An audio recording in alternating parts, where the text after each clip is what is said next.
Key point 1. Succeed without exhaustion. We all grow up in a labor cult. A working person arouses our respect, while a resting one seems lazy. Rest in the mass consciousness is associated with idleness, a waste of time, and something optional. It's time to rethink this idea. Leisure complements work, not opposes it. We must allocate the same priority to rest and toil in our schedule. It's crucial to switch from solving work issues to other activities. It releases the creative energy that brings out the best ideas. Conscious rest is essential to efficiency because there can only be focused work with timely breaks. Continuous work threatens us with distracted attention, deterioration in well-being, and decreased productivity. In the long run, this can lead to burnout and depression. That's why we should never spend weekends at the office, and we should also avoid overtime. Having pleasant and valuable evening plans is the best prevention for not staying at work longer than required. Rest can be beneficial if deliberate. For example, a walk in the fresh air, exercise, or a nap. Such a pastime restores strength, increases concentration, and allows you to remain interested in the subject of your work for a long time. We need a balanced routine with limited hours of highly concentrated work and mandatory intended breaks to feel happy and prosper. If you want to find harmony between work and leisure, this summary is for you. Key point 2. Make room for rest. Sticking to a stable routine is a guarantee of productivity. Consistent work hours help us focus better and keep a rhythm. Just as a regular bedtime enables us to sleep better, a day regime causes us to habituate ourselves. A habit enhances our creativity and forms the landing space for our muse. This way, we can concentrate on our most demanding work and assemble the conditions that will foster inspiration. Routines are effective because they don't tap into our willpower, resilience, or intrinsic motivation. The day's optimal regime saves us power and enables fast action.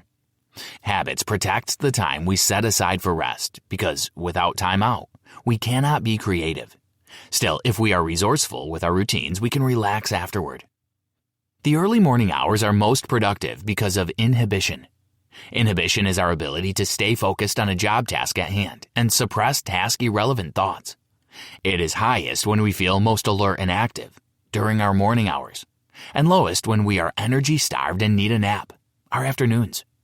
Such a regime of the day, an early start and a strict work plan, allows room for rest and other activities. Embrace habits as they set the tone for creativity and focus. For example, Scott Adams, who creates the famous Dilbert comic strip, wakes up by 5 a.m. and settles into his home office by 5:10 a.m. to work 4 hours. Around lunchtime, Scott heads out to his gym to work out. He has kept the schedule for 30 years. It helped him to succeed in syndicating Dilbert in 2,000 newspapers and writing 14 books. The lives of creatives like Scott Adams show us that we can have long, productive careers if we start our workdays early and follow a well-thought-out routine. Did you know? A shared group schedule improves the efficiency and productivity of employees and helps everyone stay focused and motivated. Therefore, many people prefer to visit offices and co-working spaces. Key point 3.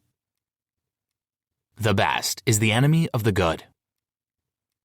Deliberate rest is the mindful decision to take a break between work when you still have some energy and know what task to do next. It's critical to pause before you feel exhausted. In this case, you can quickly recharge your battery and easily get back to business. This method helps to avoid procrastination and overwork. Rest is not something you do when you've finished everything else. Alex Soojung-Kim Pang. During a conscious rest, taking a walk, exercising, having a snack, or lying down with your eyes closed is good.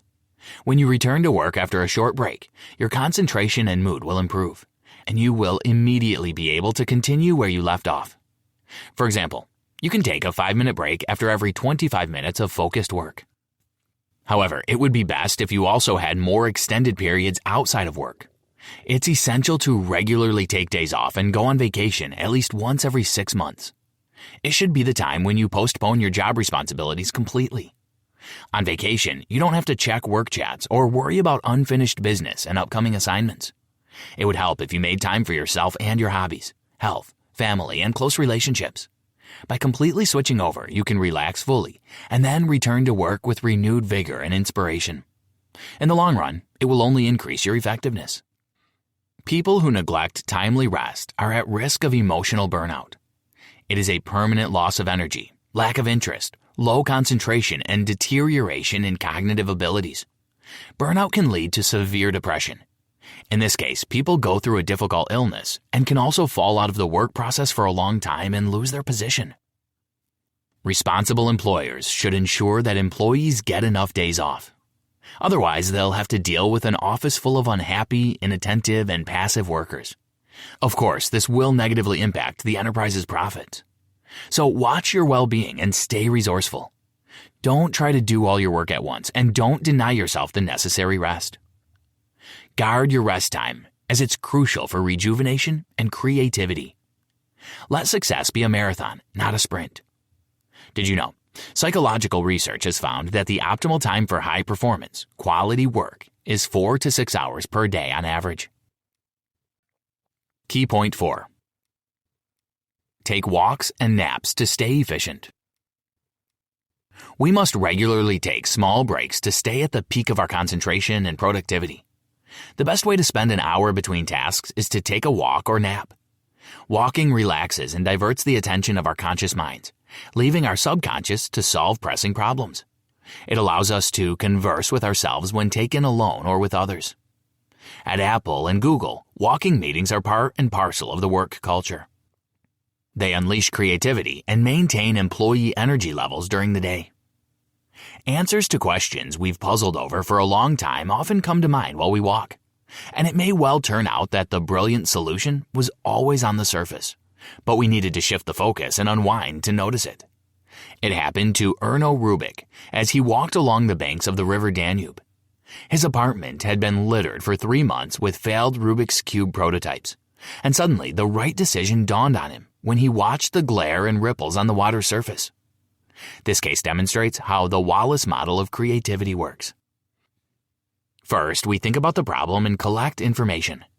Then we relax and let our unconscious mind search for the best solution. After a while, ideas come to us, and all we have to do is check them for compliance with requirements. Sometimes the solutions emerge when our focus shifts away from them. Another potent tool for recharging energy and concentration during the day is taking a short nap. The best time is the hour after lunch, and the optimal duration is about 30 minutes. Too little and the nap will not be helpful. Too much and you'll feel groggy. Short naps increase our alertness and mental clarity and reduce fatigue. They also help us to absorb information and remember gained knowledge better. Did you know?